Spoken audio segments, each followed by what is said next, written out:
YouTube రామరాజ్యం channel ప్రేక్షకులకు నమస్కారం.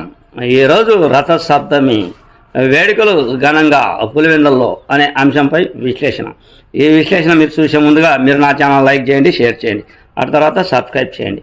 మీరు నా ఛానల్ లైక్ చేసి షేర్ చేసి సబ్స్క్రైబ్ చేయడంతో పాటు ఇదే వీడియో నలుగురికి పంపిస్తే 10 నుంచి 20 మందికి చేరేందుకు మీరే అవకాశం కల్పించినట్లు ఉంటుంది. ఇక అసలు విషయానికి వద్దాం. రథసప్తమి అంటే సూర్యుని జయంతి అంట, సూర్యుని యొక్క జన్మదినం అంటారు. సూర్యుడు ఉంటేనే మనం ఉన్నాం. ప్రతి ఒక్కరూ పొద్దున్నే ఉదయాన్నే సూర్య నమస్కారాలు చేస్తారు. స్నానాల అనంతరం సూర్యుని తలుచుకుంటారు. సూర్య భగవాను తలుచుకుంటే అంతా ఆ రోజు ఆయుధ ఆరోగ్యాలతో ఉంటారు అని ఓ నమ్మకం. మన పెద్దలు తలస్నానం చేసిన వెంటనే సూర్య నమస్కారాలు చేయాలి అని సూచిస్తూ ఉంటారు. అందులో భాగంగా ఇప్పటికీ కూడా ఎంతోమంది సూర్య నమస్కారాలు చేస్తూ ఉంటారు తలస్నానాలు అయిన తర్వాత.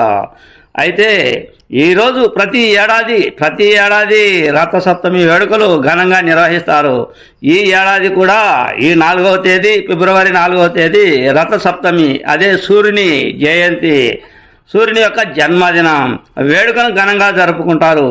ఈరోజు సూర్యుని నమస్కరించుకొని పూజలు చేస్తే ఆరోగ్యం, ఆ తర్వాత బలం, విజయ అవకాశాలు మెండుగా ఉంటాయి అని ఓ నమ్మకం.